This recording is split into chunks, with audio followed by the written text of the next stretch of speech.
Good morning students. आज हम class 7th का सोशल साइंस का चैप्टर नंबर 1 पढ़ेंगे। चैप्टर का नाम है ट्रेसिंग चेंजेस थ्रू 1000 ईयर्स, अर्थात हजारों सालों के द्वारा जो परिवर्तन हुए हैं उनका पता लगाना। ट्रेसिंग का मतलब होता है पता लगाना। चेंजेस मीन्स परिवर्तन। थ्रू 1000 ईयर्स, हजारों सालों के द्वारा। देखिए, जो चीज़ें अंडरलाइन कर रखी हैं उनको आपको ध्यान से देखना है। जिस वर्ड मीनिंग को अंडरलाइन कर रखा है उसको आप ध्यान से सुनेंगे और अपनी नोटबुक में उसका हिंदी अर्थ भी लिखेंगे। सबसे पहले है हिस्ट्री की definition. History is all about the study of the past. इतिहास क्या है? भूतकाल का अध्ययन है। उसके बारे में जो कुछ हम पता करते हैं वो क्या कहलाता है? इतिहास कहलाता है। If we get too far in the past, अगर हम भूतकाल में और पीछे चले जाते हैं, we find no material evidence, तो हमें नहीं मिलता है। वी फाइंड नो मटेरियल, हमें कोई चीज़ या वस्तुएं नहीं मिलती है। एविडेंस का मतलब होता है प्रमाण। टू स्टडी हिस्ट्री, इतिहास का अध्ययन करने के प्रमाण के बारे में हमें कोई पदार्थ, कोई वस्तु हमें नहीं मिलती है। But as we come closer to the present, लेकिन जैसे जैसे हम वर्तमान समय के नज़दीक आते जाते हैं, क्लोजर का मतलब होता है और नज़दीक आना। क्लोज का मतलब नज़दीक और क्लोजर का मतलब और ज़्यादा नज़दीक। यहाँ पे कंपेरेटिव डिग्री है। वी फाइंड दैट रिकॉर्ड्स का मतलब होता है दस्तावेज। तो हमें क्या मिलते हैं? दस्तावेज मिलते हैं। एंड टेस्टिमोनियल्स, और प्रमाण मिलते हैं किसके? ऑफ वेरियस इवेंट्स, विभिन्न घटनाओं के। इवेंट का मतलब होता है घटना और इवेंट्स का मतलब होता है घटनाएं। Are there which help us in studying the subject.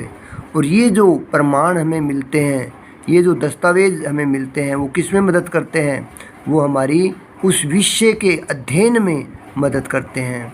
The study of history is divided into 3 periods. इतिहास है, उसका अध्ययन अगर हम करें तो हमें 3 काल में करना पड़ेगा। 3 भागों में इतिहास को डिवाइडेड किया गया है, बांटा गया है। नंबर 1 है एंशियंट, मतलब प्राचीन काल है। नंबर 2 है द मिडाइवल, मध्यकाल। एंड द मॉडर्न, और आधुनिक काल। पूछा जा सकता है हिस्ट्री को कितने भागों में डिवाइड किया गया है? तो 3 भाग हैं, 3 पार्ट आपको ध्यान रखने हैं, लर्न करने हैं।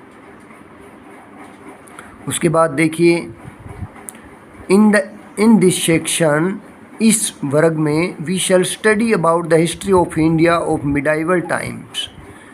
हम मध्यकाल का जो भारत का समय था उसके इतिहास के बारे में पढ़ेंगे। And cover the period from, और हम उस काल को कवर करेंगे जो 700 से लेके अप्रोक्सीमेटली लगभग 1800, मतलब 1100 साल का इसके बीच अंतर है। A period of about 1100 years, लगभग 1100 साल का जो काल है, मध्यकाल है, उसका इतिहास हम पढ़ेंगे, उसकी स्टडी करेंगे। अनडाउटेडली कहता है, बिना संदेह के, निसंदेह, the period of 1100 years is a long one.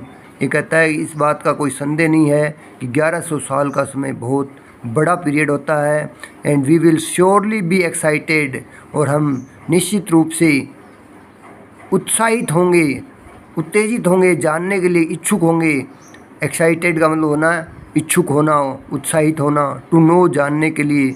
About new people, नए लोगों के बारे में।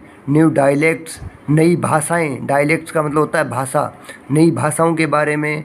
न्यू स्क्रिप्ट्स, नई जो लिपियां लिखी गई हैं उनके बारे में। New style of dressing up, पहनावे का जो नया रूप है। फूड, भोजन का नया रूप है। बिल्डिंग्स, नए भवन हैं। एंड मोनूमेंट्स, स्मारक हैं। पेंटिंग, उस ज़माने में कैसी पेंटिंग की जाती थी। म्यूजिक, लोग किस तरह का म्यूजिक काम में लेते थे। And also the changing political scenario in these years, और इन सालों में बदलता हुआ राजनीतिक सिनेरियो का मतलब होता है परिदृश्य। भाई इन सालों में किस तरह से राजनीतिक परिदृश्य है उसमें परिवर्तन हुए हैं, वो सब हम इस चैप्टर में पढ़ने जा रहे हैं। एज यू ऑलरेडी नो, जैसा कि आप पहले से जानते हैं, the Arab came to India as trader. अरब लोग थे, अरब कंट्रीज से जो लोग भारत में आए थे, जिनमें ज़्यादातर मुस्लिम लोग थे, वो व्यापारी के रूप में आए थे। जैसे ईस्ट इंडिया कंपनी के लोग आए थे, अंग्रेज़ आए थे, वो भी व्यापारी के रूप में आए थे। तुर्किश इन्वेजन्स, तुर्क लोगों के आक्रमण, इन्वेजन्स का मतलब होता है आक्रमण, took place in India, Bharat में हुए फ्रॉम 1000 ऑनवर्ड्स, 1000 ईस्वी के बाद से। दे एम्ड, उनका उद्देश्य क्या था, एट एस्टेब्लिशिंग ए सल्तनत, कि एक सल्तनत का स्थापना किया जाए भारत के अंदर, और किंगडम या राज्य की, इन आवर कंट्री, हमारे देश में।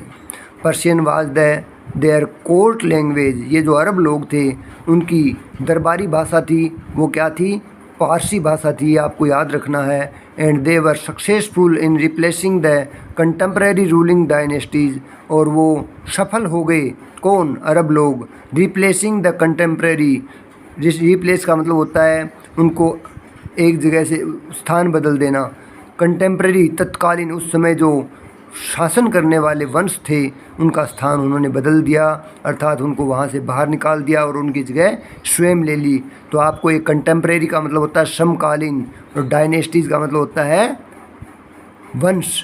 तो आपको ऐसे जो वर्ड मीनिंग अंडरलाइन कर रखे हैं, रिप्लेसिंग, बदलते हुए, निकालते हुए, ये आपको अपनी नोटबुक में करना है। बिफोर दिस पीरियड, इस काल से पहले, also there was an extremely long period, एक एक्सट्रीमली का मतलब होता है अत्यधिक लंबा काल था, किसका, ऑफ स्ट्रगल, संघर्ष का, बिटवीन वेरियस पावर्स, विभिन्न ताकतों के मध्य, अमोंग विच द प्रतिहार, उन ताकतों में कौन कौन थे जिनके मध्य अत्यधिक संघर्ष हुआ, वो थे Pratihara, the Palas and the Rashtrakuta. Pratihara, Palas और राष्ट्रकूट राजाओं के मध्य युद्ध हुए।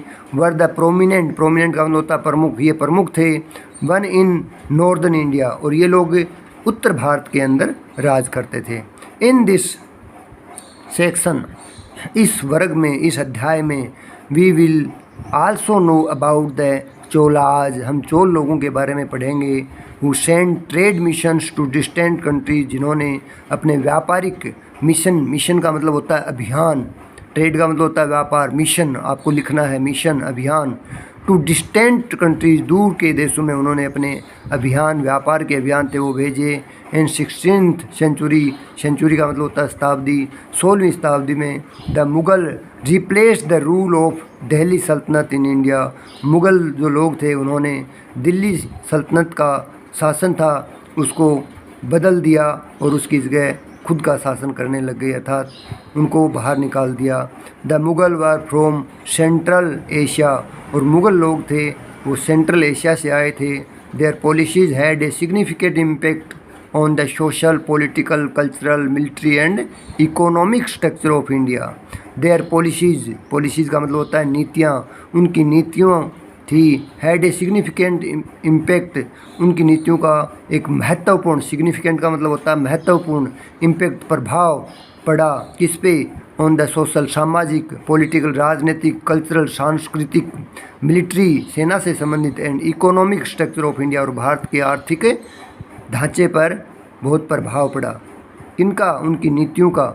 जो मुग़ल लोग थे या उससे पहले अरब लोग थे, उन्होंने जो नीतियाँ बनाई भारत में आकर इस देश के लिए, उनका प्रभाव इन क्षेत्रों में भारत को भुगतना पड़ा। Their rule was that of pomp and show, pomp and show का मतलब होता है झूठा दिखावा, उनका शासन था वो झूठा दिखावा था। स्प्लेंडर, भव्य, एंड ओपुलेंस, समृद्ध, मतलब वो शासन करते थे उसमें दिखावा होता था, भव्यता होती थी, और साथ में क्या था, समृद्धि होती थी। मतलब इस देश की जो भी संपदा थी उसका ज़्यादा से ज़्यादा उपभोग वो लोग करते थे। They introduced various new dressing style, उन्होंने भारत में विभिन्न प्रकार की पहनावे की शैलियाँ शुरू की, सच एज घाघरा चोली, जैसे घाघरा चोली, कुर्ता, चूड़ीदार पायजामा, शेरवानी एक्सेट्रा। ये सब पहनावे की जो बातें बताई हैं वो उन लोगों की शुरू की गई थी, मुग़ल लोगों की शुरू की गई थी। विच आर इन वोग, वोग का मतलब होता है प्रचलन, VOGV वग, वग, वग का मतलब होता है प्रचलन, जो आज भी, आज के समय भी प्रचलन में है। They also introduced various type of new food items, और उन्होंने विभिन्न प्रकार के नए भोजन के प्रकार हैं उनको शुरू किया। इंट्रोड्यूस्ड का मतलब होता है शुरू किया। वेरियस टाइप, विभिन्न प्रकार के, ऑफ न्यू फूड आइटम्स, मतलब नए प्रकार का भोजन है उसके आइटम। सच एज, जैसा उदाहरण बता रहा है बिरयानी, ये खाने की कुछ चीज़ें बताई जा रही हैं, आइटम है भोजन के, जैसे हम चावल बनाते हैं वैसे ही बिरयानी, पिलफ, फिरनी एंड कोरमा, ये उनका खाने का एक अलग वेराइटी थी जो उन्होंने भारत के अंदर शुरू की। Which are extremely popular even today, जो आज भी अत्यधिक प्रसिद्ध हैं। एक्सट्रीमली का मतलब होता है अत्यधिक, पॉपुलर का मतलब होता है प्रसिद्ध, इवन टुडे, इवन का मतलब होता है भी, टुडे आज भी। मैंगोज, टोबैको, टोबैको तो आपको पता ही है, तम्बाकू, ग्रेप्स ये भी आपको पता है, आइस ये भी पता है, एंड चिलीज़ का मतलब होता है मिर्चें। Were introduced in India during the Mughal period, Mughal काल के दौरान ये आम, तम्बाकू, ग्रेप्स, अंगूर, बर्फ़ और मिर्चें, इन सब का क्या किया गया, शुरुआत की गई, मतलब इनसे सब्जियां बनाई जाने लग गई या दूसरे काम किए जाने लग गए।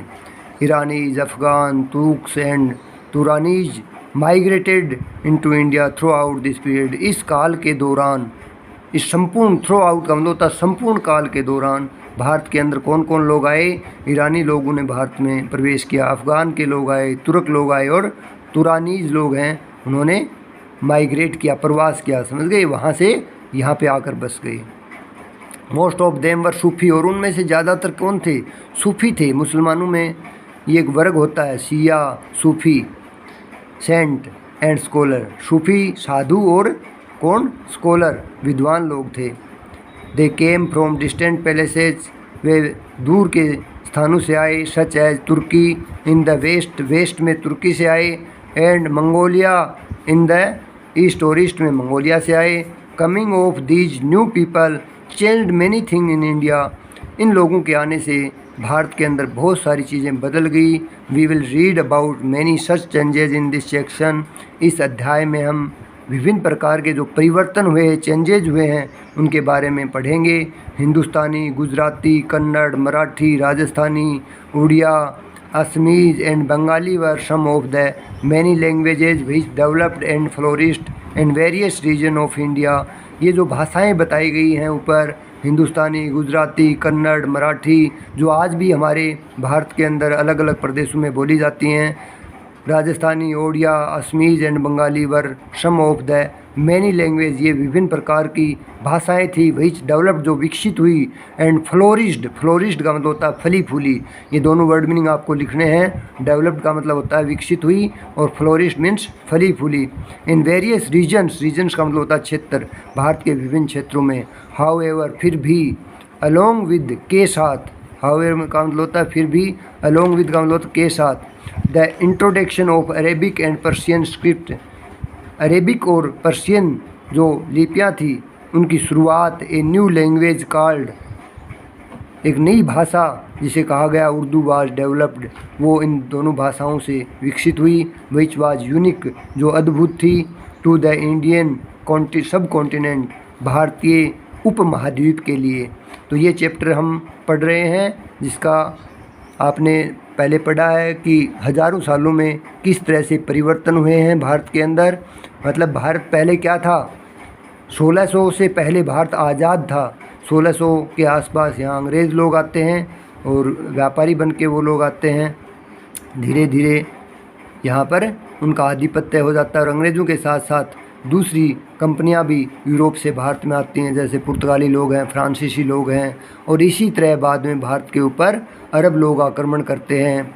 इराक, ईरान के एरिया के कुछ मुस्लिम वर्ग हैं वो आक्रमण करते हैं, फिर मुग़ल आ जाते हैं, ठीक है।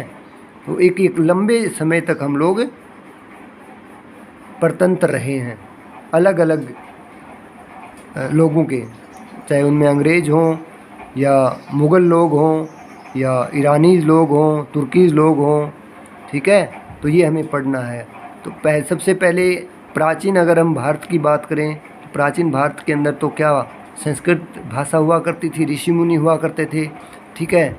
और धीरे धीरे धीरे धीरे वक्त ऐसा आता गया कि हाँ राजाओं का राज था वो निरंकुश हो गया। पहले जो राजा थे, ऋषि मुनियों के टाइम में भी राजा होते थे, वो अच्छे राजा थे, प्रजा के हित के राजा थे।